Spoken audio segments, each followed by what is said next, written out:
Boa noite, bem-vindos a mais uma edição do Em Casa à Conversa, o programa do Grupo Mais Guimarães, em que falamos durante este período da pandemia da Covid-19 e sobre o quanto está a alterar os nossos dias. Convido-os, antes de iniciarmos a conversa de hoje, a subscreverem o nosso canal no YouTube, a seguirem-nos também na nossa página no Facebook e ainda a acompanharem a atualidade guimaranense em maisguimarães.pt. O convidado de hoje é Ricardo Costa. É natural de Caldas das Taipas, vereador na Câmara Municipal de Guimarães, com competências nestas áreas: finanças, património, desenvolvimento económico, modernização administrativa e qualidade, sistemas de informação, sistemas inteligentes, atendimento e apoio ao município, fiscalização, contraordenações, polícia municipal e também desporto. Ricardo Costa é o convidado de hoje. Antes de mais, obrigado por ter aceito o convite, Ricardo. Muito bem, boa noite a todos. Eu é que agradeço o convite que me fez para estar convosco. É um prazer enorme partilhar convosco alguns pensamentos, algum estado de alma, e falar sobre Guimarães é sempre muito importante. Portanto, agradeço muito o convite para estar convosco. Ricardo, até que ponto mudou a sua vida pessoal, profissional também, a chegada desta pandemia da Covid-19? Bem, a Covid-19 mudou a vida pessoal e profissional de todos, eu diria. Primeiro, numa fase de confinamento que fomos obrigados, e bem, e na minha opinião o Governo andou muito bem nesta tomada de decisão, uma decisão atempada, e por isso é que temos os números que temos, controlados, e portanto, e por isso é que foi possível começar a abrir um pouco a economia, porque também não aguentamos muito tempo com ela fechada. Então estou a viver de forma, obviamente, controlada, ponderada, mas não podemos parar. E, portanto, o mundo está sempre a girar, nós não podemos parar e temos que estar em constante movimento para olhar pelas pessoas. A função de um político é isso mesmo, é estar ao lado das pessoas, é perceber quais são os problemas e, obviamente, que nem tudo foram, digamos, ameaças. Eu costumo dizer que esta pandemia foi fantástica do ponto de vista daquilo que era uma aceleração da transformação digital que estava a acontecer. E, portanto, houve coisas que aconteceram que demorariam provavelmente 2, 3, 4, 5 anos e que aconteceram durante 2 meses. E, portanto, a esse nível foi fundamental, eu diria, quase esta pandemia. Parece um contrassenso, mas é verdade. Hoje estamos a falar por estas plataformas que já existiam, é verdade, de alguma forma, mas surgiram outros modelos de negócio. E, portanto, eu estou a viver a pandemia, obviamente, com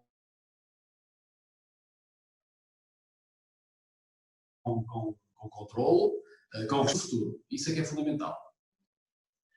Faz uma avaliação positiva do trabalho feito pelo Governo na questão sanitária, no controle da pandemia e também nos apoios que tem dado à economia, aos empresários. Como é que avalia todo o trabalho que tem sido feito pelo Governo durante este período? Deixe-me que diga que nenhum governo em nenhum país do mundo está preparado para este tipo de pandemias. Eu considero muito positivo aquilo que o Governo tem feito ao longo destes últimos tempos. Porque não estando preparado e rapidamente se preparou, quer ao nível sanitário, quer ao nível económico, o Governo tem andado muito bem. Obviamente que há sempre questões que podem ser melhores. E eu diria que do ponto de vista da economia, no apoio de curto prazo, foram rápidos, agiram, a questão do layoff foi fundamental para que as empresas não pudessem fechar portas. Obviamente que existem outros mecanismos que podiam ter sido separados de forma mais rápida, nomeadamente a questão dos fundos que se alocaram aos financiamentos das empresas. Nestes financiamentos, e falo por experiência própria, por mais de 13 anos que tenho de banca, é sempre muito difícil o tempo que se demora a que estes financiamentos pudessem chegar às empresas. Nomeadamente, quando se aprova uma linha de crédito desta natureza, as empresas estão à espera que a linha de crédito seja acreditada no dia seguinte. E não é assim. Não é assim porque os bancos têm um nível de risco que demora algum tempo. Depois temos metidas ao barulho, permite-me este parênteses, as sociedades portuguesas de garantia mútua. Depois temos o IAPMEI e temos aqui uma série de burocracia que tem que decorrer e correr para que as empresas possam ter os recursos disponibilizados nas contas. Então, aqui é que eu acho é que eu acho que o processo tinha que ser mais célere e tem que ser mais célere. Uma das possibilidades era, por exemplo, a partir do momento que os bancos aprovam o risco de crédito destas operações às empresas, imediatamente o banco, num financiamento de curto prazo, devia disponibilizar logo esse dinheiro às empresas, enquanto o processo burocrático acontece. Porque são processos que podem demorar 1, 2 ou 3 meses. Portanto, e 2 meses e 3 meses na economia, nas empresas, é muito tempo. E, portanto, eu costumo dizer até que o tempo dos empresários é muito diferente do nosso tempo, dos académicos ou dos políticos. O tempo dos empresários foi ontem, eles querem tudo para ontem. E tem alguma razão de ser. Não têm compromissos, custos fixos muito altos, e, portanto, e aqui uma luta contra o tempo. E o que podia acontecer era, quando da aprovação do nível de risco das operações, os bancos deviam disponibilizar os fundos logo às empresas e depois esse financiamento de curto prazo seria liquidado com a aprovação final da linha de crédito que, entretanto, se tinham financiado, com uma data-valor respectiva para pagar juros à taxa da aprovação do financiamento. E porque isto, obviamente, que era fundamental para as empresas, porque vinham uns recursos logo nas suas contas, podiam fazer face aos seus custos fixos, que são muitos, porque o problema nestas pandemias e nestas paragens são os seus custos fixos. Porque os custos variáveis das empresas e dos organismos, das organizações, acontecem se houver atividade. Mas os custos fixos acontecem diariamente. E que o problema são estes custos. E, portanto, é aqui que nós nos temos que centrar, ou que tínhamos que nos centrar, e estamos a centrar neste momento, nesta dimensão do problema.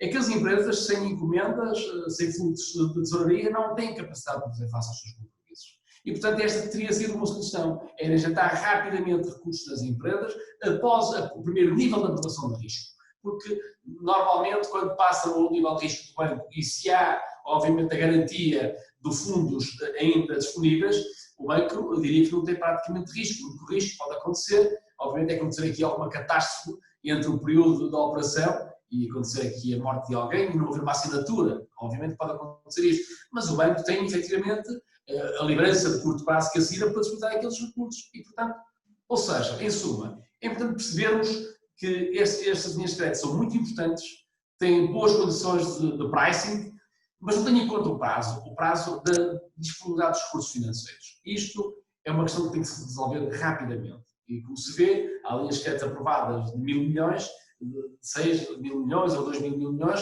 e o que está nas contas das empresas é muito menor. E é aqui que reside o problema. As empresas não têm tempo, têm que fazer face aos seus compromissos. E aqui, para cima, uma ótima solução para poder rapidamente financiar as empresas, para poder face aos seus compromissos, para não destruirmos o emprego. Porque o problema, se não agirmos no presente, os problemas do futuro serão muito maiores. E era aqui que eu diria que podíamos ter feito algumas alterações de pormenor, mas que são pormenores fundamentais. Ora, do ponto de vista global, o Governo, em minha opinião, esteve muito bem, andou rápido, percebeu a dimensão do problema e acho que tem sabido lidar bem com esta crise para promover as alterações do futuro que são fundamentais, aproveitar estas oportunidades que as ameaças provocam em si. Terei que lhe perguntar, até porque é novidade, como é que vê a saída de Mário Centeno do Governo nesta altura? Bom, eu diria que o clima político entre o Sr. Primeiro-Ministro e o Sr. Ministro das Finanças, pelo menos daquilo que eu ia observando, era notório alguma participação. A razão, não sei, mas eu sinceramente não vejo com maus olhos, até porque Mário Centeno fez um ótimo trabalho à frente do Ministério das Finanças. Foi o primeiro Ministro das Finanças com superávit na história da democracia. Portanto, eu acho que isto é relevante.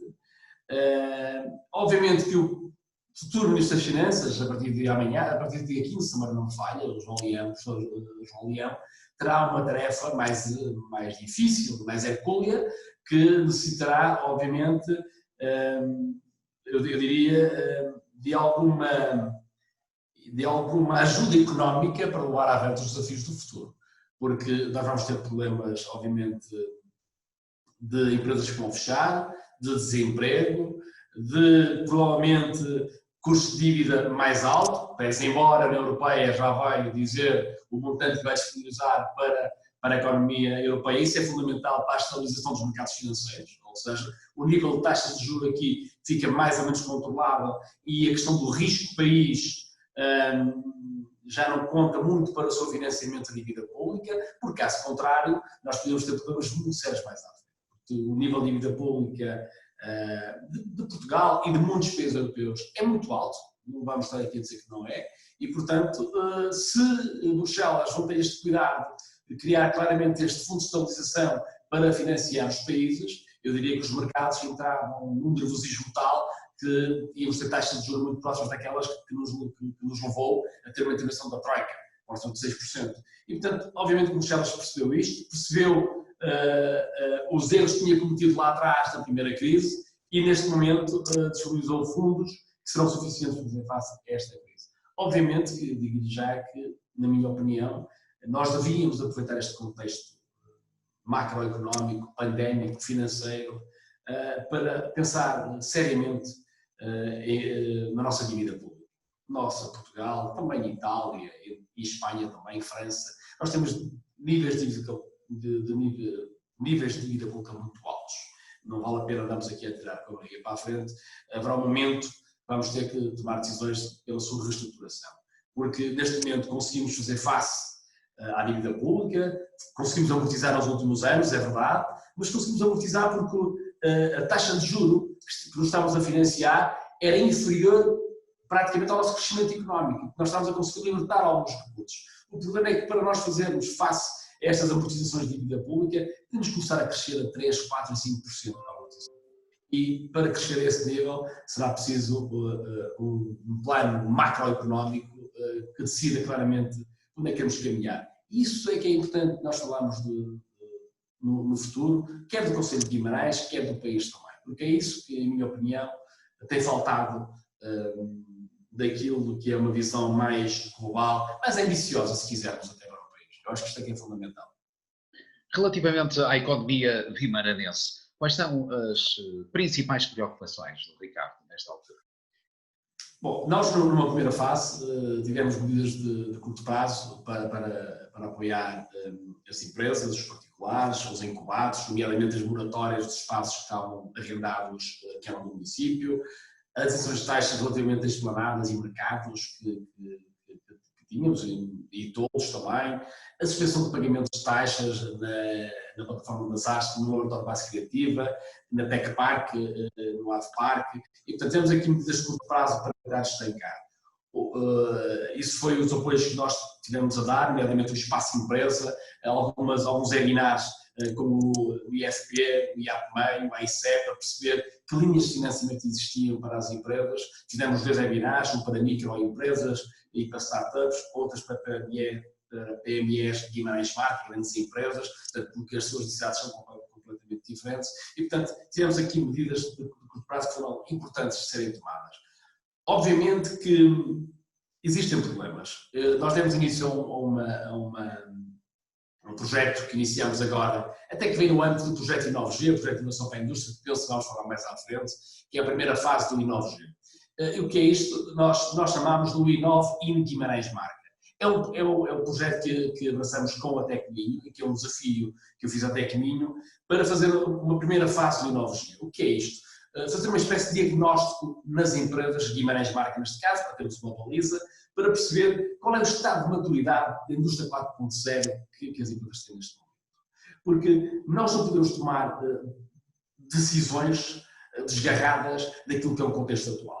Eu tenho que perceber o que tenho dentro de portas para perceber qual é a transformação que eu tenho que imprimir e as necessidades que as empresas têm, seja ao nível da capacitação e reconversão de recursos humanos, seja ao nível do seu posicionamento do seu produto e serviço. E, portanto, demos início a este processo, já fizemos 2 visitas a 2 empresas de Guimarães Marca, são comunicadas também em breve, e aquilo que queremos saber é qual é o estado da arte ao nível da indústria 4.0, mas também quais são as ferramentas necessárias que as empresas precisam e qual é o nível de formação que os seus colaboradores têm dentro de portas. E também quais os seus projetos para o futuro. E aqui a ideia é claramente ajudarmos as empresas com os fundos comunitários que estão aí, quer do ponto de vista da capacitação, da qualificação, da reconversão, mas também desafiar uma nova consciencialização da transformação digital. Nós falamos muito em transformação digital, em robotização, em inteligência artificial, mas muitas das vezes achamos que a transformação digital é apenas ter um site onde colocamos os nossos produtos, os nossos serviços e está tudo feito. Não, não é assim. E não é assim mesmo. E por isso é que nós, município como a Tecminho, que é a interface mais antiga do país, faz este ano 30 anos, e portanto há que valorizar a Tecminho, que tem feito um excepcional trabalho e tem muita experiência neste âmbito.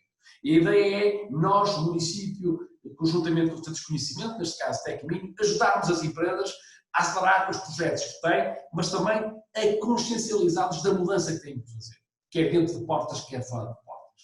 E, portanto, é estar aqui ao lado das empresas para uma nova necessidade que vai surgir e também para mudar, se quisermos, permitam-me dizer, mudar o mindset do pensamento de alguns empresários. Eles têm que perceber que não podem ser claramente só apenas prestadores de serviços, em responder à necessidade que os seus clientes pedem. Eles têm que perceber claramente que podem criar marcas e patentes, propriedade intelectual, podem, obviamente, inovar dentro do seu produto e serviço e até criar produtos novos e serviços, porque isto é fundamental, haver uma diversificação de produtos e serviços para diminuir o risco. Quando estamos expostos apenas a um cliente, a um produto e serviço, o risco é muito maior. E este projeto Inova em Guimarães Marca tem esse âmbito. É a primeira fase do projeto de inovação para a indústria, o diagnóstico do que temos dentro de portas para ajudar. E aqui, obviamente, quando vamos falar com as empresas, vamos perceber qual é o estado de alma delas, como é que estão as encomendas, como é que estão os seus clientes, que processos de layoff estão, e notamos, obviamente, que muitas estão a regressar aos poucos, umas têm 40% já de colaboradores a trabalhar, outras já têm 70%, mas existem cerca de uma porcentagem de layoff que estão ainda de colaboradores que estão em casa. Mas aquilo que é importante percebermos é que a nossa função é alertar para a necessidade de mudança, alertar para a necessidade desta alteração de paradigma que vamos ver para o futuro. Não vale a pena pensarmos que isto vai andar para trás. Obviamente que vamos continuar a ter compras nas lojas, nos mercados, mas cada vez menos. E cada vez mais vamos a uma loja assim e vamos, se calhar nem precisamos de vestir a roupa que queremos experimentar. Vamos olhar a um espelho e vamos selecionar o que queremos e automaticamente vamos aparecer vestidos, sem sequer vestir uma peça de roupa. Vamos claramente entrar numa loja e vão ler o nosso estado sensorial, o nosso estado emocional, para percebermos onde é que temos de ser direcionados. Ou seja, este nosso cliente precisa neste momento de um carinho especial, precisa de uma camisola, de uma cor diferente, de um vermelho, de um azul. Isto está a acontecer, não vale a pena nós remarmos contra a maré.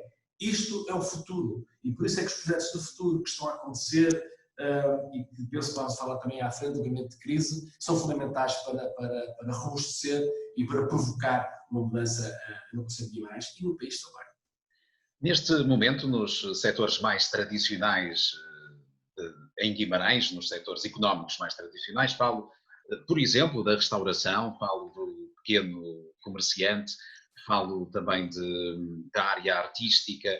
Há empresas a passar por grandes dificuldades nesta altura e essa resposta e essa transformação pode não chegar a tempo de lhes resolver os problemas. Que respostas é que o município poderá dar nesta altura a empresas que estão de facto com grandes dificuldades? Como sabe, os municípios estão dotados a muitas ajudas e apoios que, mesmo que quisessem fazê-lo, não podem.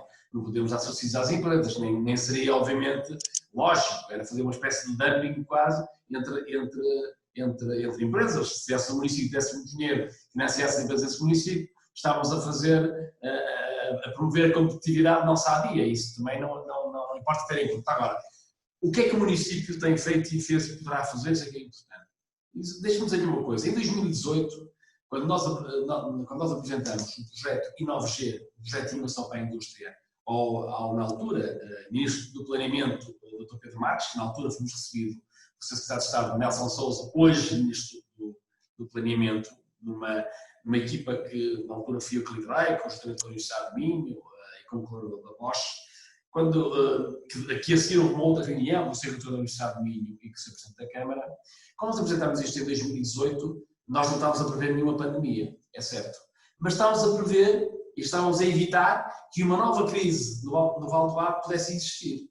Quando nós apresentamos o projeto de inovação para a indústria, onde solicitamos ao Secretário de Estado um projeto que promovesse vários vetores, nomeadamente a questão da robotização, da inteligência artificial, a inovação, a disrupção, a reconversão e qualificação de recursos humanos ao nível das empresas, era neste âmbito já. Ou seja, 2 anos após, se este projeto tivesse sido aprovado lá atrás, o que nós pedíamos era 200 milhões de euros de fundos comunitários para financiar as empresas. E isto importa dizer isto porquê? Porque se este projeto estivesse em curso, nós estávamos a financiar não só as unidades de interface, que nós pedimos na altura 95 milhões para as unidades de interface, centros de conhecimento, o Estado do Minho, o CITEV, o IPCA, entre outros, e também cerca de 50 milhões para as empresas para promover projetos de inovação. Aqui nós estamos claramente a potenciar as empresas, neste caso Guimarães Marca, que era o âmbito deste projeto, estávamos a suportar custos dos salários e estávamos a aproveitar esta pandemia para desenvolver novos produtos e serviços. E isto é que devia ter sido aprovado em 2018 e foi apresentado ao Serviço da Economia em fevereiro de 2019. Se este projeto ter sido aprovado, a ideia era que nós conseguíssemos reconverter 2.000 pessoas de colaboradores internos dentro das empresas e tirar do desemprego 3.000 pessoas. Repare, tínhamos este projeto em curso há cerca de 2 anos e estávamos a contaminar positivamente um ecossistema económico. E estávamos a envolver o que melhor se faz na academia, nas empresas, mas com a governação aqui a interferir. Nós temos que perceber que a governação tem que estar, tem que ser um elemento de monitorização e de alteração, de mudança junto deste ecossistema. Porque os tempos das empresas e a academia são diferentes, já o disse lá atrás, e tem que haver alguém que seja um elemento que vai monitorizar, que vai no fundo desafiar tudo isto para que isto tudo funcione. Porque se as empresas e os centros de conhecimento por vezes encontram algumas dificuldades de relação. E aqui o poder político tem que ter esta alavanca, esta capacidade de interagir, de interferir se necessário for, para poder alocar e rapidamente aprovar projetos. Por vezes, há projetos que não se aprovam e com apenas uma intervenção política e leia-se de sinalização, de chamada de atenção, as coisas avançam. Não é por má vontade, é porque existem vários, mas é importante o poder político estar no meio disto. Isto para lhe dizer o quê? Nestes projetos de inovação tem que haver sempre a governação a ser o elemento fundamental para materializar estes projetos. Para lhe responder aqui, se isto tivesse ter sido em conta, neste momento da crise que estamos a passar, pelo menos no Conselho de Guimarães, estamos a passar de forma mais leve. Obviamente os problemas agora são outros e aqui compete-se a nós criar novamente a ajuda necessária às empresas. E aqui a ajuda necessária é estabelecer os contactos com mecanismos internacionais, mas não vamos pensar que sem a abertura do mercado externo não vale a pena as empresas de Guimarães e de qualquer concelho começarem a elaborar para stock. O que é importante é que o mundo abra, que a Europa abra, obviamente abra com uma nova mudança. Este paradigma alterou. E aqui que é fundamental. E, portanto, nós temos que trabalhar das empresas para ajudar naquilo que eles precisam do seu dia-a-dia, no curto prazo, mas também ser capazes de ser um elemento indutor de mudança. E é aqui que nós entramos. Em Guimarães, nos últimos 2 meses, portanto, neste período de pandemia, já aumentou em mais de 1 milhar de novos desempregados. É algo que o está a preocupar nesta altura, este aumento significativo de novos desempregados? Claro, eu costumo dizer que a política só faz sentido quando o problema dos outros é o nosso problema. E o problema do desempregado tem que ser o nosso problema. E nós temos que atuar aqui rapidamente. Mas também, lá está, eu peço competência nesta tónica, mas eu visitei empresas que têm necessidades de trabalhadores, indiferenciados, diferenciados, mas não existe lá a tal academia que eu propunha na altura, academia industrial, também na reconversão e requalificação de recursos humanos, para ir de encontro às necessidades das empresas. Obviamente que o desemprego preocupa-nos, mas estamos a tomar medidas de curto prazo e médio e longo prazo que vão ajudar. Nomeadamente, nós também em 2018 foi um projeto que lançamos, o chamado GRID, que é o Guimarães Resilient Innovative District, que é um hub tecnológico que nós queremos lançar e que muito bem o Gabinete de Crise também está, no fundo, com estes projetos, que são de conhecimento público e que foram numa candidatura apresentados conjuntamente com a Universidade do Minho, onde nós queremos instalar um hub tecnológico para promover a inovação. Nós temos que ser capazes de alterar o nosso contexto económico em Guimarães. Não é que esteja mal. Nós temos um bom contexto económico e muita indústria em Guimarães, do têxtil, do calçado, das cutelarias, da metalomecânica. Mas temos de ser capazes de introduzir uma coisa que tem faltado e que precisamos de rapidamente incorporar no nosso dia-a-dia. Nós temos de ser capazes de criar tecnologia e promover inovações nestes setores. Eu costumo dizer que tudo vai comunicar. O texto vai comunicar, as fotografias vão comunicar, nós vamos perceber que a internet das coisas está a entrar na economia de forma real.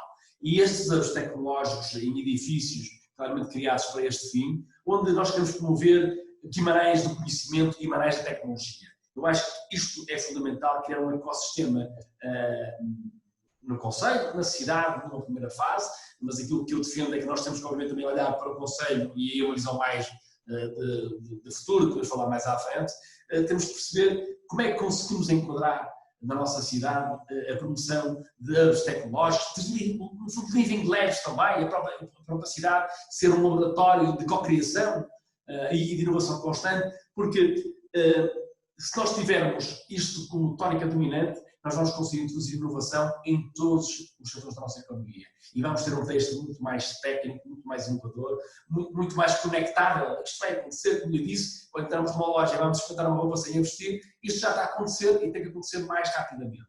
E aquilo que temos de ser capazes de fazer é como é que nós damos o salto para o próximo patamar. E estes empresários têm que ser envolvidos.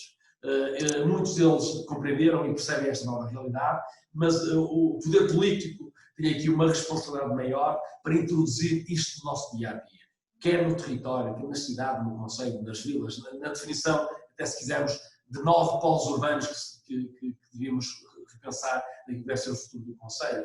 Ou seja, isto, resumindo e concluindo, para ir de encontro à resposta, é nós temos de ser capazes de promover inovação, investigação, disrupção no têxtil, no calçado, na metalomecânica, nas cutelarias, para que daqui possam surgir novos produtos, novos serviços e até novas abordagens completamente diferentes. Nós não sabemos como é que será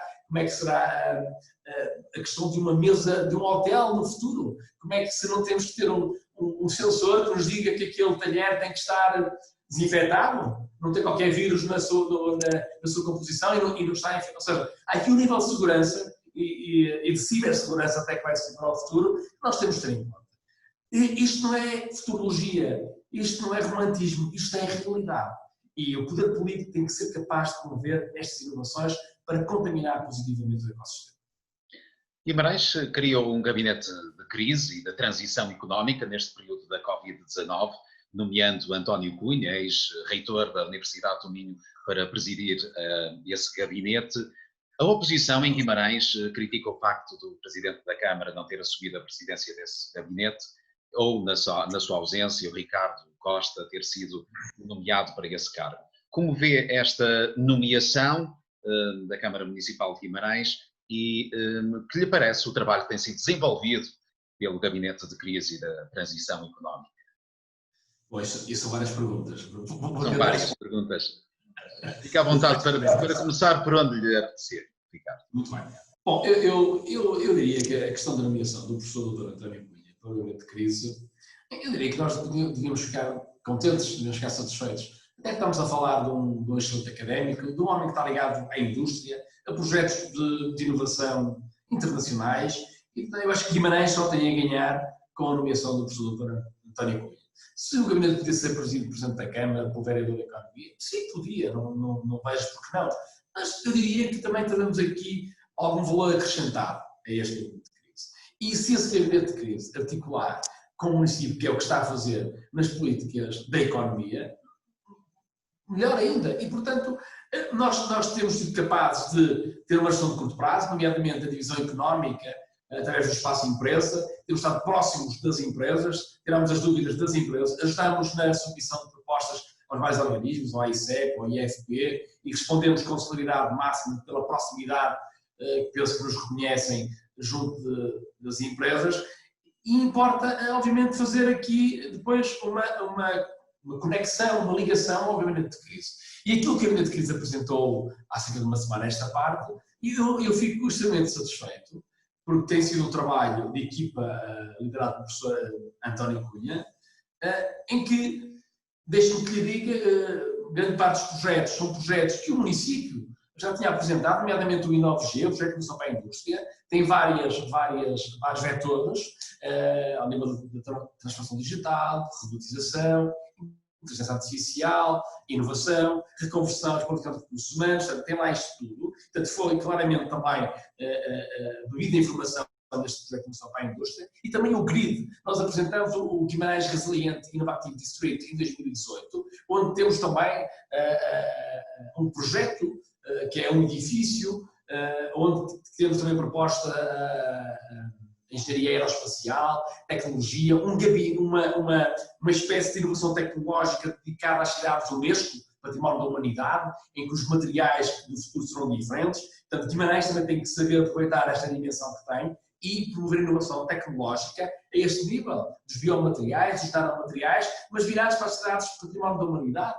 E neste grid, volto a dizer, este Guimarães Resilient Innovative District tinha um edifício onde comportava uma área comercial para poder financiar alguns custos e depois em vários pisos tinha desde aceleradores de empresas, startups, incubadoras, empresas tecnológicas e a tecnologia para promover não só novas áreas, a nível do aeroespacial, mas também as áreas que nós temos fortes em Guimarães, nomeadamente o património da humanidade, aproveitá-lo porque não é Unesco e porque a dimensão e a materialização de uma cidade como esta é diferente de uma cidade que não é património da humanidade. E temos que ter em conta isto para o futuro. E também, obviamente, pegar naqueles setores onde nós somos fortíssimos, o têxtil, o calçado, o cutelarismo, o mecânica e todos, e promover a inovação. Criar a chamada incubação industrial. Este grid continha tudo isto. E, portanto, eu estou imensamente satisfeito pelo trabalho que o Dr. António Cunha tem feito neste momento de crise, até que tem sido um trabalho de simbiose e de coordenação global e que tem bebido também de muitos projetos que o município já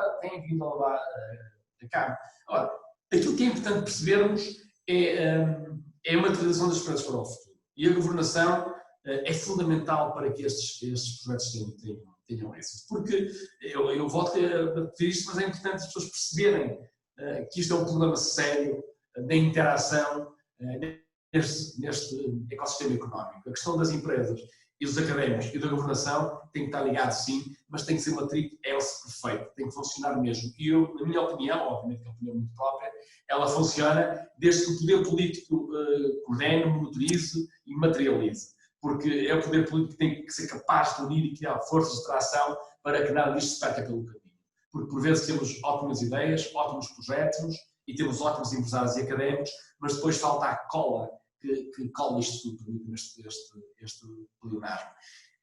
Portanto, quando me pergunta como é que vejo positivamente, o momento de crise tem a fase de curto prazo, que é assegurada pelo espaço empresa, pela visão económica, pelo município em si, obviamente de curto prazo. A questão do quiosque eletrónico, também, lançado por Sr. Presidente da Câmara em dezembro do ano passado, está a ver neste momento a luz do dia, praticamente. E a questão do médio e longo prazo. São projetos que o município já estava apresentado e, obviamente, que aqui com mais sustentação, com mais investigação, mas que não podemos perder esta ligação de vista e o município tem que estar claramente ligado e conectado de forma séria a estes projetos. Se isto acontecer, venceremos os desafios do futuro, não tenho a mínima dúvida. Sendo também da sua responsabilidade, Ricardo, a transição digital dos serviços da Câmara Municipal de Guimarães, foi anunciado esta semana essa transformação em mais um dos serviços. Como é que está este processo? Agora também em velocidade cruzeiro, fruto desta pandemia e desta transformação a que fomos todos obrigados. Esse é um caminho que nós definimos na presença do Domingos Bragança, a questão das Smart Cities. No fundo, tudo o que nós falamos da transformação digital, temos que falar de cidades inteligentes. E cidades inteligentes são aquelas cidades que têm o cidadão no topo das suas prioridades, seja ao nível dos produtos, seja ao nível dos serviços. Quando nós, por exemplo, terminamos no urbanismo com a entrega de processos em papel, nós estamos a contribuir de forma séria, quer para o ecossistema ambiental, quer também de forma séria para até uma responsabilização e monetização do trabalho efetuado. Porque quando nós temos o urbanismo digital, quando se submete um processo, você sabe a todo momento onde está o processo, com quem está o processo e em que fase está o processo. Isto vai aumentar, do seu ponto de vista, da celeridade dos processos, da sua monitorização, da sua responsabilização e também, repare, a quantidade de papel que evitamos imprimir para entregar na Câmara Municipal de Guimarães, seja outra Câmara qualquer. Do ponto de vista daquilo que tem sido um desafio também lançado por Domingos Bragança, a questão da capital verde, também responde e bem a este desafio. A questão da mobilidade, por exemplo, portanto, Smart Cities é tudo. Quando nós instalamos as passeiras inteligentes na Avenida Dom João IV, por exemplo, nós não estávamos só a instalar uma passeira inteligente só porque fica bem. Não, primeiro porque gera um alerta quando alguém atravessa a passadeira, mas é muito mais importante do que isso. Nós neste momento estamos numa candidatura para um centro de operações integradas, chamado COI, onde vamos ter uma plataforma de inteligência urbana em que nós vamos conseguir monitorizar praticamente tudo. As passeiras inteligentes que estão ali dizem quantos carros sobem e descem à Avenida Dom João IV. Posso dizer, houve um mês que passaram cerca de 500 mil carros naquela avenida, para termos noção do número. E também mede a qualidade do ar, a qualidade do ruído. Portanto, isto tudo vai ser monitorizado. No fundo, nós temos de ter as cidades inteligentes, têm que se ver pela qualidade do mobiliário urbano que vamos instalar para o futuro, para que seja possível incorporar neste mobiliário urbano toda esta internet das coisas, toda esta sensorização e conectividade necessária que será para o futuro. Aquilo que eu vejo de Guimarães para o futuro é uma Guimarães mais tecnológica, mais conectada e mais de resposta imediata. Imagine como é que será o futuro quando um veículo de emergência médica tiver que subir uma avenida com Margarida, ou subir um shopping, ou sair de um espaço com um tráfego e automaticamente este veículo estar conectado ao tráfego, bloquear todos os sinais para passar em direção ao hospital. Ou seja, isto não é futuro, isto é presente. E isto tem que ser possível desenvolver. Mas se é possível desenvolver se nós incorporamos que o futuro é nas cidades inteligentes. Ao nível da mobilidade, por exemplo, as estações ambientais que se estão a instalar neste momento derivam de candidaturas no âmbito das cidades inteligentes. Por exemplo, o chamado, nós temos aqui o MAP, que é o Minha Access Point, que é, vamos ter em Guimarães instalado a sede com informação de cima do átrio e do cabo e do quadrilátero de toda a mobilidade destes conceitos. Isto é importante ter dados para trabalhar para o futuro, é fundamental. E é nesta evolução que nós temos que caminhar. Hoje em dia já é possível um vimaranense tirar uma senha virtualmente, abrir um local único e dizer-lhe daqui a 30 minutos será atendido. Portanto, não tem que chegar à Câmara Municipal, tirar uma senha, esperar ser atendido, pode fazê-lo em casa através da app Citify. Ou seja, é este caminho que nós temos criado desde 2013 até aqui, que permite ter urbanismo digital, Wi-Fi for you, o Minha Sexy Point, passeiras inteligentes, o 5G. Instalamos neste momento, temos um posto de administração pública que tem tecnologia 5G. E, portanto, é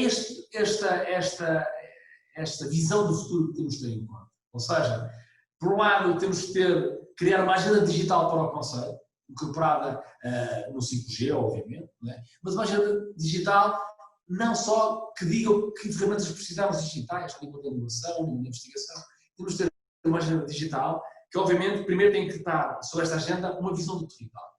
E nós percebemos que os fluxos das pessoas, o desenvolvimento dos territórios, far-se-ão para as cidades. E aquilo que nós temos de ser capazes de promover é criar aquilo que eu tenho chamado os 9 polos urbanos. Aproveitar as vilas que temos e desenvolver polos urbanos, onde esses polos terão que ter os mesmos serviços que a cidade tem, que correspondem aos cidadãos, para que possamos desenvolver aqueles polos urbanos em prol deles, mas em prol das suas freguesias vizinhas. E porque o nível de atratividade será maior, o desenvolvimento será integrado, será mais equitativo, mais coeso do ponto de vista daquilo que deve ser a coesão territorial e mais uniforme. Eu acho que este nível tecnológico, este nível de agenda digital para um conselho em cima deste pensamento ao nível daquilo que são os desafios ambientais, demográficos, habitação e esta mudança deste paradigma económico barra tecnológico é que deve ter sido em conta para o futuro. E esta visão é isto que tem que ser levado à frente. Falou aí numa questão que é tida como um dos problemas que Guimarães apresenta no momento, a questão da mobilidade. A mobilidade dos vimaranenses passa por que meios na ótica do Ricardo Costa? Quais são as soluções de mobilidade para o futuro de Guimarães? Bom, eu tenho dito, e aqui penso que o Ilúcia não vê mal se eu também falar daquilo, ter sido também, estou aqui como vereador, é verdade, mas também acho que é importante falar um pouco daquilo dos projetos de para o futuro nível da mobilidade ao nível do distrito. E repare que, novamente, neste plano de estabilização económica e social que o Governo lança, existem muitos milhões alocados à ferrovia, onde temos milhões alocados a Lisboa, temos milhões alocados ao Porto, as estações de metro que já existem, que precisam de obras, bem certo, novas linhas que vão nascer. E nós, neste distrito, na minha opinião, temos passado ao lado um pouco disso. E, portanto, aqui faço aqui uma ressalva, não é a questão de Guimarães, é a questão do distrito. É uma questão de visão integrada. E a mobilidade em Guimarães, em minha opinião, passará claramente, já o disse a um jornal, em janeiro deste ano, penso eu, ou em dezembro, passará claramente por criar um eixo industrial de ligação ferrovia Lordelo-Taipas, passando obviamente por Lordelo, Conde, Gandarela, Moreira de Cónegos, passando na cidade e ligando os principais equipamentos e instituições da cidade de ferrovia, nomeadamente hospitais, a Universidade do Minho, o Tribunal, para depois, obviamente, caminharmos em direção ao outro eixo industrial importante, ao AVPARC. E que a seguir terá que ser ligado a Braga, Barcelos, Famalicão. Este desafio da mobilidade é um desafio, não é um desafio menor, é um desafio muito importante, porque é um desafio que consubstancia em si outros desafios, nomeadamente ambientais, as alterações climáticas, tanto se fala, e a descarbonização do planeta. E nós só conseguiremos fazer isso se o cidadão perceber que tem ganhos efetivos em deixar o seu carro em casa. E o cidadão só deixará a sua viatura em casa quando perceber que o facto de deixar a sua viatura em casa não lhe tira a liberdade.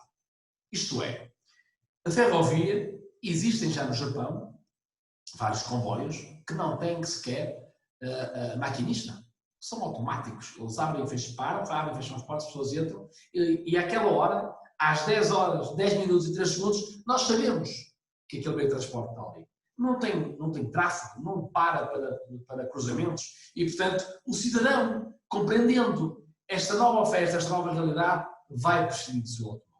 Enquanto o cidadão não perceber que tem um meio de mobilidade de confiança, com credibilidade e comprometido com aquilo que deve ser as suas necessidades, o cidadão não vai deixar o carro. E não vale a pena construirmos mais estradas, mais ligações, obviamente que temos que o fazer, ou não é possível chegar de outra forma, mas é hora de o Distrito de Braga dizer presente.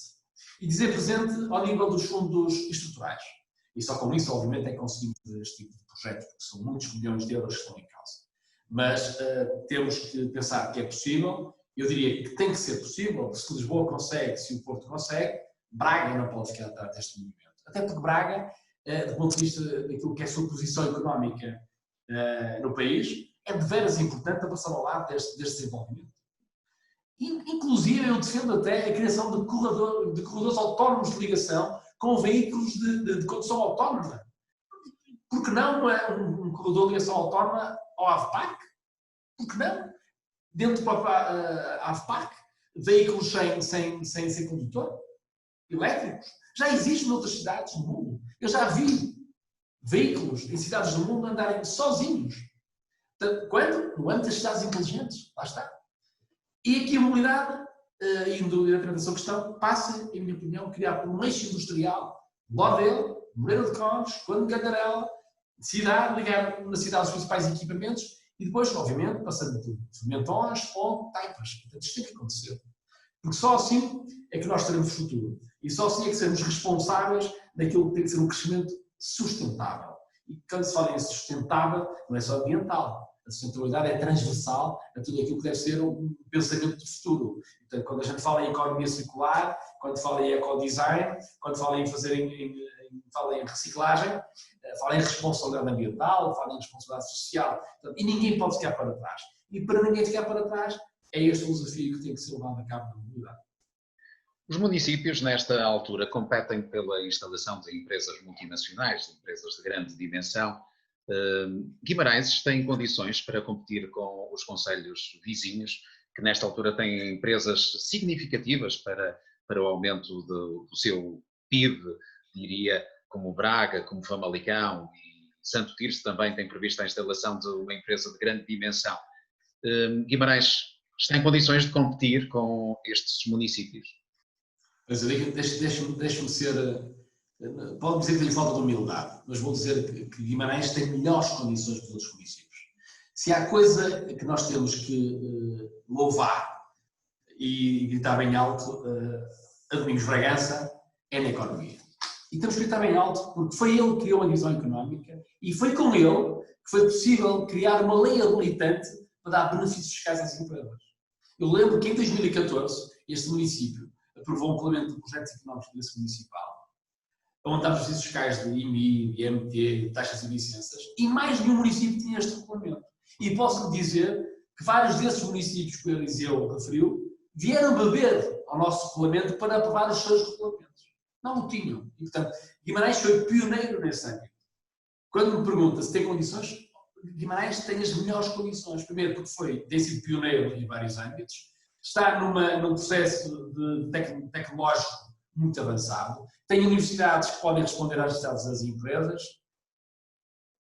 e tem um ambiente e um ecossistema perfeito. Deixe-me dizer uma coisa que também me parece importante. Quando eu lhe dava exemplos há pouco que as empresas não podem depender só do só cliente ou do só fornecedor, tem aqui uma análise de risco subjacente a isto. E eu prefiro ter 10 empresas a empregar 100 pessoas do que ter uma empresa a empregar 1000 pessoas. Repare, não sei se viu as últimas notícias, a Continental Mabor, que pensa em uma unidade em Maia, na Maia instalada, que emprega cerca de 237 pessoas. Eu li uma notícia em que está a ponderar fechar aquela operação. O que eu lhe pergunto é, imagine o que era acontecer, por acaso, a Continental Mabor está em Famalicão, o que era fechar uma empresa desta em Famalicão. A dimensão, o impacto que tinha numa economia. Eu prefiro ter 10 empresas a empregar 100 pessoas de cada uma do que ter uma empresa a empregar 1000 pessoas. Se me diz que vamos repelir grandes investimentos, claro que não vamos repelir. Nós temos vários, neste momento, investimentos, nomeadamente, vou dizer, deve ir à próxima reunião de Câmara, a Mundifios, vai o projeto económico de interesse municipal à próxima reunião de Câmara, em que já era dada como certo em Famalicão. Ou melhor, a Câmara de Famalicão chegou a dar uma proposta para estar a Mundifios em Famalicão. O que é certo é que a Mundifios vai ficar em Guimarães, já estava em Guimarães, também está em Famalicão, mas vai fazer a sua sede em Guimarães. E, portanto, está a acontecer, nós estamos a acompanhar com muita proximidade. E, portanto, a resposta que nós podemos dar é uma resposta rápida, ágil, de proximidade e num contexto muito favorável a estas empresas. E, portanto, nós estamos a oferecer condições únicas e estamos a colocar Guimarães no topo daquilo que são as cidades inteligentes e daquilo que deve ser o conhecimento. Por isso é que eu defendo que Guimarães tem que percorrer o caminho da cidade do conhecimento e da cidade tecnológica. E por isso é que estes projetos de 9Gs, GRIDs, são fundamentais para criar um ambiente propício para que os estudantes se passem mais tempo na cidade, inovem, procurem esta cidade para criar os seus living labs, para fazer uma cocriação entre aquilo que é o conhecimento da cidade e do território. Portanto, isto tem sido fundamental e, obviamente, estamos preparados para receber grandes investimentos e, dentro em breve, saberá um grande investimento a fazer em Guimarães, numa empresa bem conhecida, com um investimento muito significativo e com a criação de muitos postos de trabalho. Portanto, o que nós temos de ser capazes é olhar para as respostas imediatas, e o desemprego é um problema sério que temos em mão, como é que o travamos, como é que tiramos pessoas do desemprego, isto é que é fundamental, criar ter o tal diagnóstico bem feito do Inove em Guimarães Marca, naquele projeto que falei no início, entre o município e até Caminho, e perceber como é que eu posso buscar pessoas ao desemprego e reconvertê-los para poder oferecer melhores condições de trabalho. Porque nós, não importa só criar emprego, importa criar emprego qualificado e bem remunerado. Porque as pessoas precisam de se fixar e de comprar casa em Guimarães, ter as suas famílias em Guimarães, e não obter o seu conhecimento em Guimarães e depois ir para outro canto. Não, nós queremos a propriedade intelectual em Guimarães. Também uma forma de aumentar o salário médio, que em Guimarães é também mais baixo do que os concelhos que referi há instantes. Como é que está o projeto Guimarães Marca? O Ricardo já consegue fazer um balanço deste período que decorreu, desde a criação do Guimarães Marca? Quantas empresas estão associadas? Que montante é que estamos a falar? Que contributo é que dão para a economia vimaranense? que é que pode falar nos Bom, Guimarães Marca? eu os números em concreto não os tenho, mas posso dizer que neste momento são cerca de 63 empresas, que representam cerca de 8 mil postos de trabalho, que representam cerca de, na saldo da balança comercial, que representam cerca de 100 milhões de euros de saldo positivo na balança comercial, ou seja, aportam valor, desculpe, 100 milhões, já 200 milhões de euros de saldo da balança comercial, e portanto, repare, quando empresas que aportam valor à nossa balança comercial na ordem dos 200, e que neste momento devem ser cerca de 300 milhões, porque os 300 milhões iam em conta 54 empresas acerca do ano esta parte, neste momento são 63, devem andar cerca de 300 milhões de euros. Não sei o valor ao certo, mas vão andar muito próximo disto. Ou seja, quando nós temos uma balança comercial positiva, e é aqui, se me permitir dizer, que nós temos que começar a puxar para os nossos escalões. O que eu quero dizer com isto? Nós não podemos continuar a ter um distrito com um saldo de uma balança comercial positiva, como lhe disse no último texto da unidade, de 3 mil milhões de euros positivo, comparando com Lisboa de 11 mil milhões de euros negativa, e temos obviamente um PIB per capita menor e temos salários muito menores, porque nós estamos numa indústria transformadora em que o que estamos a fazer é responder à necessidade que nos pedem. E nós temos que ser capazes, lá está, de criar marcas e patentes, propriedade intelectual, e por isso é que as empresas Guimarães Marca são fundamentais, este projeto, para serem elas próprias indutoras deste princípio inovador.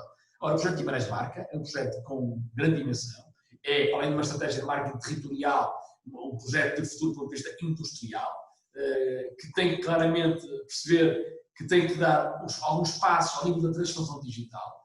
Um dos próximos passos que temos que ver depois deste diagnóstico é ver de que forma é que podemos ter aqui uma plataforma de comércio internacional em cima deste Guimarães Marca, o e-commerce. Não é criar um site, é que há muita gente que confunde e-commerce com plataformas digitais, com sites online.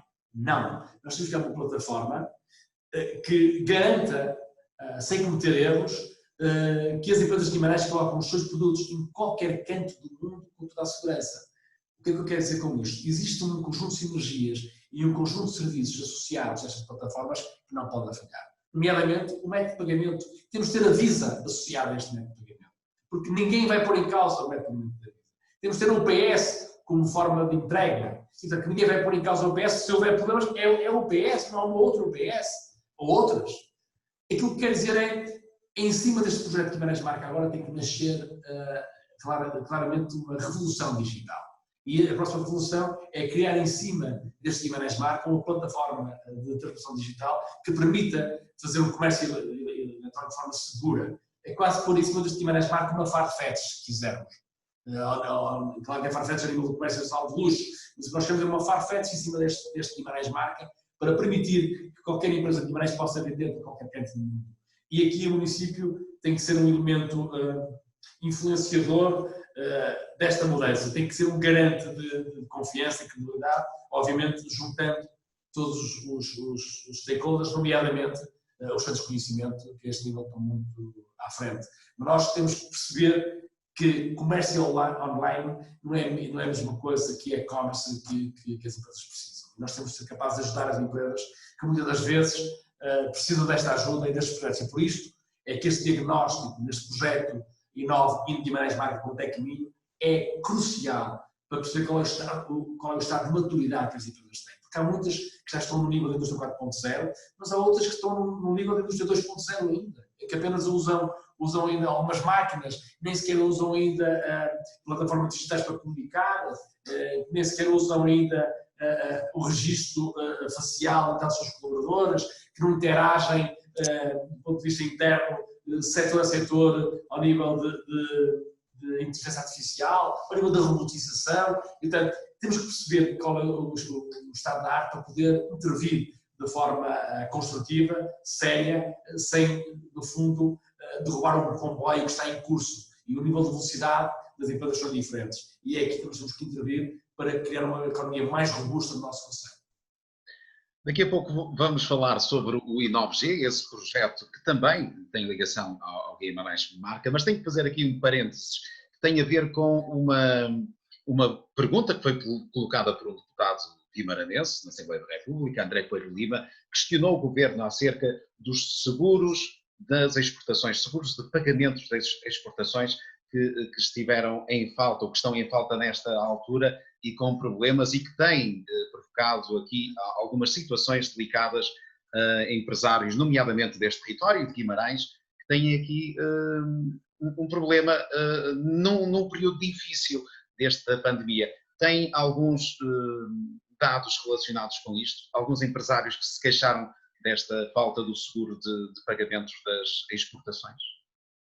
Bom, isso é um problema, de facto, não vale a pena fugir a ele, mas é um problema que se coloca no mesmo âmbito, no mesmo patamar que o problema das linhas de crédito que o Governo aprovou. Para lhe responder, os seguros de crédito são maioritariamente feitos pela seguradora, pela COSEC.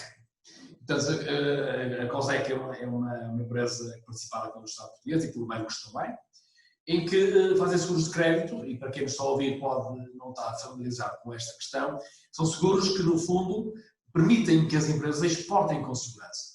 E depois destes seguros há vários níveis de seguros. Há os chamados CADs, há os chamados seguros que cobrem os chamados Cash Advance Documents, em que as empresas entregam só os documentos lá no exportador e recebem logo o dinheiro sem o produto. Há seguros de crédito que se seguram quando é entrega do produto apenas. E isto é fundamental porque é uma segurança que as empresas têm. Há vários níveis. Primeiro, uma segurança que vai receber e se não receber tem um seguro que pode acionar para fazer face ao problema que existiu, mas é ainda muito mais importante que isto, é que as seguradoras de crédito, ao mesmo nível que os bancos, fazem uma análise de risco do seu cliente, neste caso do cliente que está a comprar a empresa. E quando há uma aprovação do seguro de crédito, a empresa fica mais salvaguardada, quer porque tem seguro, quer também porque foi feita uma análise internacional àquele seu cliente. Porque se aquele cliente for um cliente de risco, a percentagem que a seguradora de crédito vai fazer àquele cliente vai ser muito menor. E assim também há uma forma de haver um conjunto de informação, obviamente subliminar, não é uma informação concreta que é passada à nossa empresa, mas que ela, se lhe disser que apenas vão segurar 20% da sua mercadoria, está subjacente ali um risco inerente. Ou do lado da empresa que tem vários financiamentos, ou do lado do seu cliente que tem risco internacional. E há riscos. Não é só risco do ponto de vista interno da empresa, mas há riscos políticos, económicos, culturais, sociais, do próprio país. Há risco do país e, portanto, quando um país está em guerra, nós percebemos que o risco é muito mais alto agora. E esse problema põe-se, eu diria, já agora, não se punha tanto na altura da pandemia, porque eu diria que as exportações estavam fechadas, os mercados estavam fechados. E, portanto, ter seguro de crédito ou não ter seguro de crédito nessa altura, quando não havia exportações, ou pouco haviam, porque os canais de distribuição são fundamentais para que hajam estas exportações e a abertura das fronteiras também. Na altura faz sempre sentido, mas faz muito mais sentido é agora, e de forma rápida e mais ágil. E aqui sim, o governo tem que intervir de forma mais ágil e mais rápida para que, primeiro, do ponto de vista da resposta ser mais célere, da análise de risco de crédito tenha em conta todos esses fatores de necessidade de abertura dos mercados externos. E, portanto, o Governo aqui tem uma palavra fundamental na intervenção direta, até porque é acionista destas seguradoras de crédito e tem que, obviamente, à semelhança daquilo que tem defendido para a TAP, tem que também intervir nas seguradoras de crédito. Mas tem conhecimento de empresas vimaranenses que estejam numa situação delicada, que não estejam confiantes no envio das mercadorias para os seus clientes por não terem esse seguro de crédito? Não, em concreto, não me chegou nenhuma situação, em concreto. E, portanto, admito que possam existir, mas eu diria que se fosse um problema já sério, já me tinham feito chegar a isso.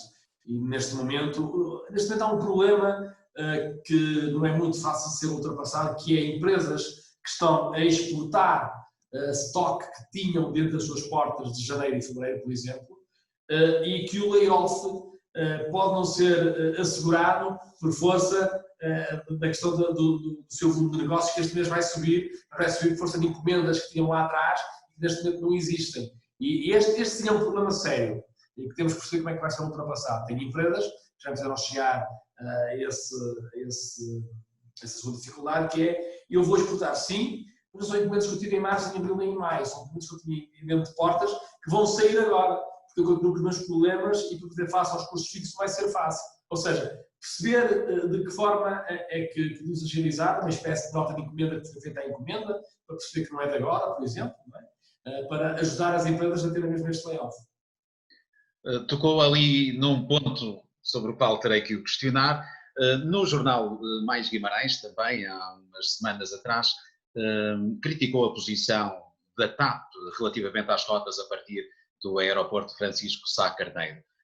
A medida que é agora anunciada, 1.200 milhões de euros para reforçar financeiramente a TAP, é uma solução? Continua a valer a pena termos uma transportadora aérea de bandeira no nosso país? Bom, eu sou a favor da nacionalização da TAP, mas vou explicar porquê. Se há coisa que esta pandemia nos ensinou, é que a intervenção do Estado foi fundamental e foi um garante da liberdade das pessoas. Como é que seria se não tivesse um Estado interventivo na área da saúde, na área da economia, ou seja, se quisermos, a liberalização da economia definida por muitos, se tivesse acontecido neste momento sem intervenção do Estado, eu diria que morríamos todos do ponto de vista económico, leia-se. E eu digo isto porquê? Porque a TAP, efetivamente, tem que ser a empresa bandeira do país e vale a pena. Por várias razões. Nomeadamente na definição da política externa do país. Na sua posição geoestratégica que nós queremos ter neste contexto, neste mapa mundo que queremos ter. Nós não podemos definir uma política externa nossa sem ter um meio de comunicação, sem ter um canal claramente de distribuição, quais as rotas que queremos atingir. E isto aqui é crucial, é fundamental. Ou seja, nós só podemos definir o nosso posicionamento geoestratégico se tivermos este canal. E eu considero que esta empresa deve ser nacionalizada. Obviamente, muita gente interpreta nacionalização com prejuízos constantes. Não, claramente não é isso que está em causa. O que está em causa é que, primeiro, se vamos, eu não diria que se vamos salvar a TAP, nós temos mesmo de ter esta responsabilidade de um momento destes, à semelhança que a senhora Angela Merkel fez, ou está a fazer a Lufthansa, que não são 1,2 mil milhões, são 15 mil milhões. E, portanto, para perceber a dimensão que estas pessoas estão. Obviamente que a dimensão é completamente diferente, estamos de acordo. Mas a TAP é demasiadamente importante para não ser salva e para não estar dentro do poder de decisão público. Porque nós só conseguimos ter uma política económica forte e uma estratégia bem delineada e concertada se tivermos a TAP do nosso lado. Só assim é que eu digo que quero crescer nos Estados Unidos, quero crescer no Japão, quero crescer na China, quero exportar para a Austrália, porque é muito mais rápido, muito mais ágil e do ponto de vista macroeconómico faz todo sentido. Portanto, quando me pergunta se concordo com a injeção do 1,2 mil milhões, não sei qual é o montante. É o montante que está, é verdade, no plano deste orçamento de Estado retificativo, para se colocar, e que já tem o aval de Bruxelas, é verdade, mas não sei se é 1,2 mil milhões, será 1.000 milhões, será 900 milhões, e portanto não sei qual é o montante. Agora, é verdade que não pode ser colocado dinheiro de qualquer forma, de qualquer maneira. Tem que se perceber claramente qual é o ponto de equilíbrio que a TAP tem, através do qual temos que investir. Portanto, nós temos que perceber que empresa temos dentro de portas, quais são os seus principais problemas, se é problemas estratégicos, se são problemas operacionais, se são problemas de endividamento, de custos, de pricing. Portanto, é preciso olhar para o balanço de forma clara, até pode ser problemas de financiamentos errados. Por vezes, há decisões das empresas que tomam financiar ativos fixos com financiamentos de curto prazo. Isto deve acontecer e pode ter acontecido por algum motivo e, portanto, o ativo fixo deve ser financiado ou com capitais próprios ou com financiamentos de médio e longo prazo, porque senão tais problemas de curto prazo. Eu costumo contar uma história de um empresário que tinha 1 milhão de euros e queria comprar uma máquina e achou que podia comprar uma máquina e comprou a máquina a dinheiro e pagou logo uma vez por todas. Não se lembrou é que no mês seguinte tinha que pagar salários, matérias-primas e depois ter problemas a seguir.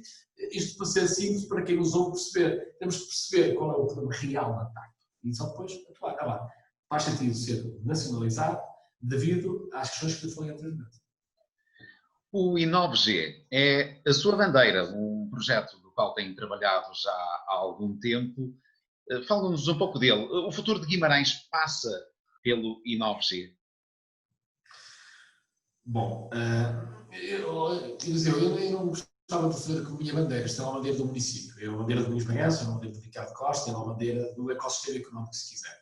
É verdade, fui eu que dei a cara, é verdade que o apresentamos e assinamos o memorando de entendimento, penso que em fevereiro de 2019, com a presença do Ministro da Economia, o Dr. Pedro Cisa Vieira, com a presença também de vários empresários do âmbito do Guimarães Marca, e onde dissemos aquilo que pretendíamos. Eu diria que é um caminho que, permita-me novamente a falta de humildade, que o país tem que percorrer. Obviamente mais a zona norte de Portugal, porque é onde está a indústria, propriamente dita, mas também em Lisboa, porque aquilo que esta InovaG propõe, os vários vetores estratégicos que a InovaG propõe, cabem em todas as indústrias.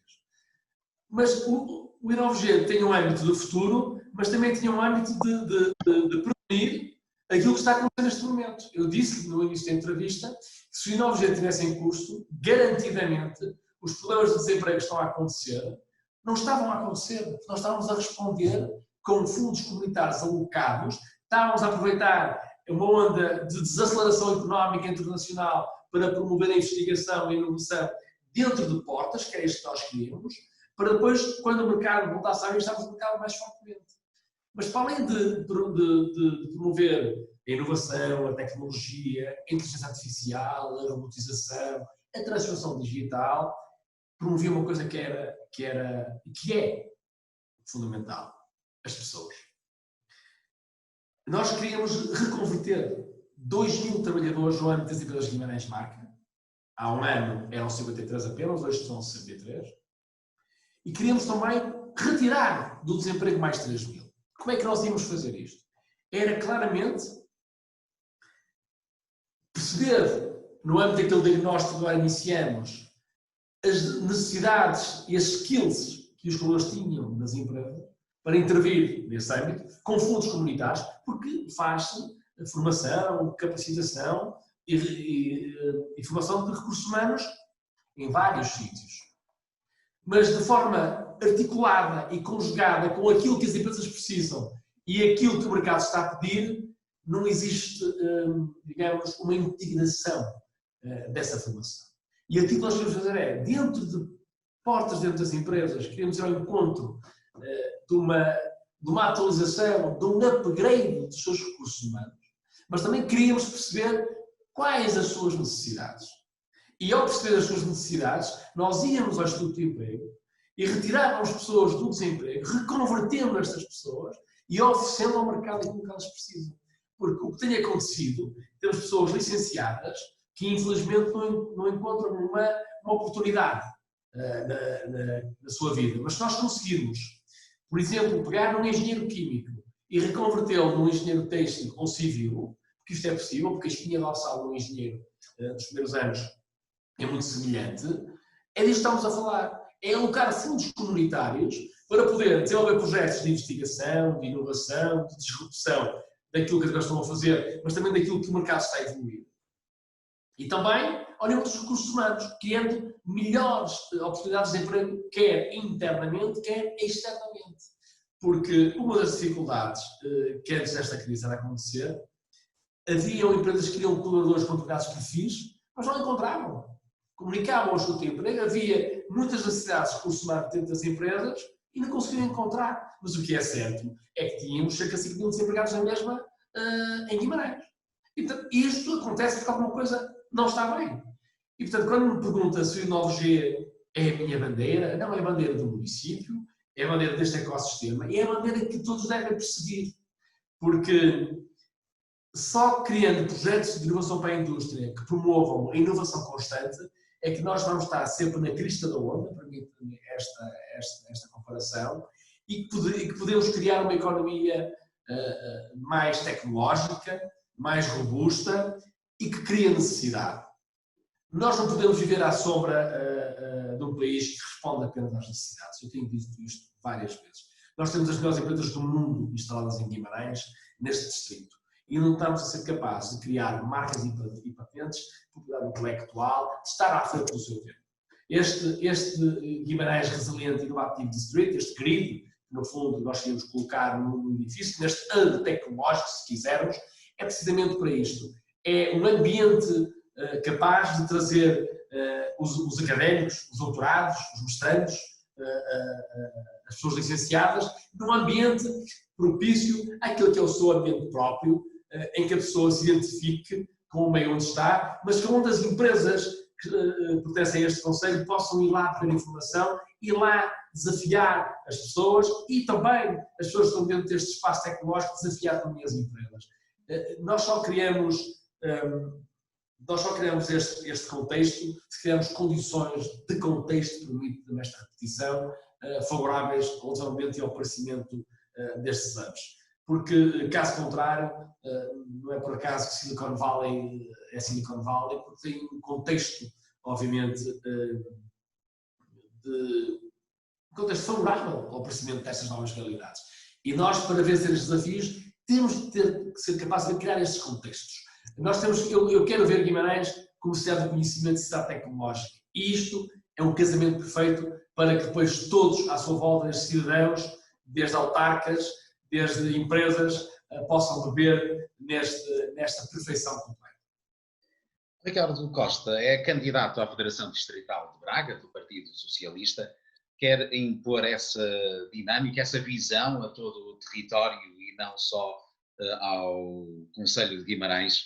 O que é que pretende trazer de diferente à Federação Distrital do Partido para se ter candidatado à sua presidência? Bom, isto aqui já estamos a estar outro âmbito, mas podemos ir lá mesmo sem problema nenhum.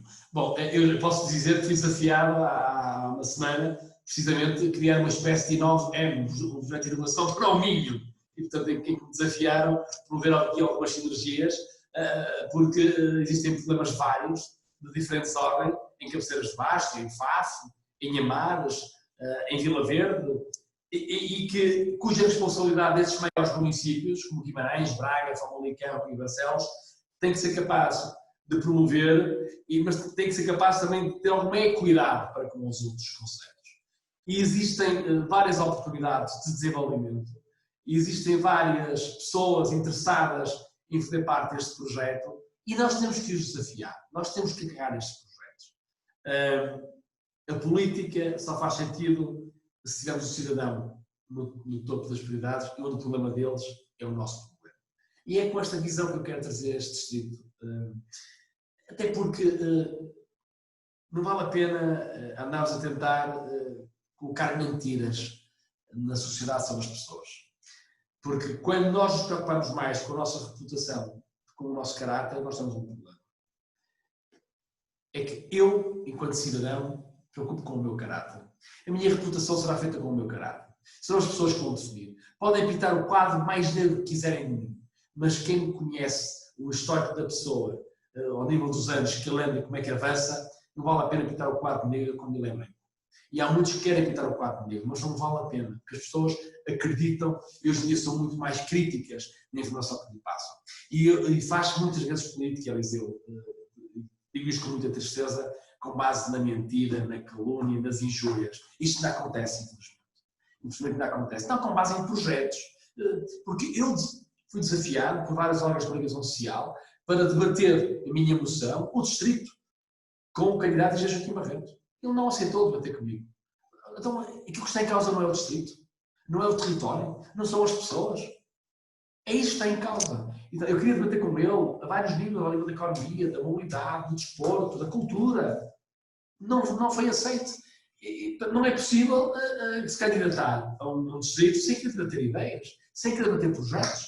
Então, quando me pergunta se este Inova-G pode ser um Inova-M, se quisermos, uma espécie de um projeto de inovação para o Minho, eu diria que era essa a nossa ideia inicial. É que este projeto, quando falamos de Sociedade de Estado, na altura de Nelson Sousa, aquilo que nós propunhamos era fazer o projeto Inova-G, que depois seria replicável em vários concelhos, no norte do país até. Era essa a ideia. A ideia inicial era mesmo essa. Era o projeto de inovação para a indústria ser uma espécie de living lab dentro do Conselho de Guimarães, para depois ser replicável, mediante o seu sucesso, à semelhança daquilo que foi feito na Bosch. Quando se criou o Clube de Fornecedores da Bosch, não foi para a Bosch, foi para um conjunto de fornecedores da Bosch, para capacitá-los para poderem fornecer à Bosch. Porquê? Porque caso contrário, a Bosch comprava nos mercados internacionais e não consumia nos mercados internos e nem capacitávamos os seus fornecedores.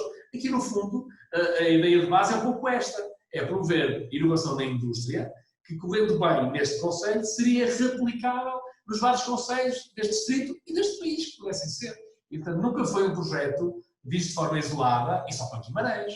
Guimarães, para mim, obviamente, é o meu concelho, é a minha cidade, tenho todo o interesse em defendê-la. Mas temos de perceber que se o meu vizinho estiver bem, estamos todos melhores. Não há problemas sociais, não há problemas de fome, não há problemas graves que ainda assistimos hoje em dia e que nos devem terminar a todos. Portanto, quando me faz a pergunta, eu candidato na Federação porque tenho um plano estratégico, tenho uma noção em vários âmbitos que quis discuti-la com o meu adversário, é este que se trata e não mais, para no fundo, mostrar aos militantes, que são eles que vão eleger o próximo Presidente da Federação, que espero que seja dentro em breve, sinceramente, mas eu não aceitou este desafio. Agora, nós, mesmo assim, temos feito várias apresentações em vários conselhos e temos apresentado o nosso projeto aos militantes e temos desafiado a todos a fazerem parte desta nova forma de fazer política. Eliseu, se os políticos não perceberem que fazer política é falar a verdade e é fazer política com ideias e projetos para as pessoas, os políticos e os partidos têm os dias contados. E como é que tem sido a reação dos militantes do Partido Socialista a essas suas ideias? Que feedback tem o Ricardo tido? Mas eu sinceramente estou muito satisfeito. Obviamente que há sempre pessoas que não concordam, mas eu penso que não concordam por outras ordens de razão de ser. E confia numa vitória nas eleições? Não percebi. Confia numa vitória nas eleições? Eu diria que nós vamos ganhar. Obviamente que digo isto com toda a humildade. Quem vai votar são os militantes. Mas eu diria que para o bem do nosso distrito, a Federação de Braga precisa de uma nova liderança. Porque liderar uma federação apenas por questões administrativas, nos dias de hoje, não é possível. Nós temos que olhar para a Federação de Braga e perceber que em 14 concelhos temos apenas 4 concelhos onde temos poder e 2 deles com listas independentes. Portanto, existem guerras em tudo que é sido por esse distrito fora. E eu, guerras, não patrocino, eu quero promover a agregação e até este tempo, este gap de tempo que está a demorar a marcar essas eleições, prejudica um pouco porque promove algumas guerras necessárias entre pessoas, entre militantes e que rapidamente tem que se resolver porque o meu objetivo é, depois das eleições, todos somos do Partido Socialista, independentemente de estarmos com Joaquim Barreto ou estar com o Ricardo Costa, o que importa é que ganhe o território, porque se ganhar o território ganhamos todos. E é esta a minha função, agregar, ganhar câmaras, ganhar juntas e promover, obviamente, uma meritocracia naquilo que deve ser tido em conta para o futuro. Agradecendo a disponibilidade do Ricardo para esta conversa, vou pedir-lhe uma última mensagem que queira deixar aos guimaranenses como vereador da Câmara Municipal, neste momento diferente, diria, insólito da nossa vida coletiva. O que lhe apetece dizer-lhes neste momento? Aquilo que me apetece dizer aos guimaranenses, primeiro agradecer a forma como me tenho acolhido como guimaranense, no cargo de vereador. É o segundo mandato que me enche de orgulho estar à frente dos destinos também dos vários pelouros da Câmara me delegou. Tem sido ótimo trabalhar nesta cidade e, no fundo, dizer-lhes que não percam a sua ambição. Não desistam. Sejam disruptivos. Sejam ambiciosos, obviamente sem nunca perder a humildade, mas sejam ambiciosos para vencer os desafios do futuro. Guimarães é uma cidade fantástica, é uma cidade de património, uma cidade de cultura, uma cidade de desporto e que tem que ser no futuro uma cidade de conhecimento e tecnológica. E é este desafio que eu gostava que todos abraçassem no futuro. Muito obrigado, Ricardo, pelo tempo que teve para esta conversa de hoje. Muito obrigado. Obrigado, muito obrigado a todos. E foi mais uma edição do Em Casa à Conversa, o programa do Grupo Mais Guimarães, programa que realizamos durante este período da pandemia da Covid-19. O Em Casa à Conversa regressa na próxima segunda-feira, mais uma edição, a partir das 21 horas. Cá estaremos para mais uma conversa com sentido. Convido-os a subscreverem o nosso canal no YouTube, a seguirem-nos na nossa página no Facebook e também em maisguimarães.pt. Ficam a conhecer a atualidade guimaranense. Obrigado por estarem desse lado. Uma boa noite.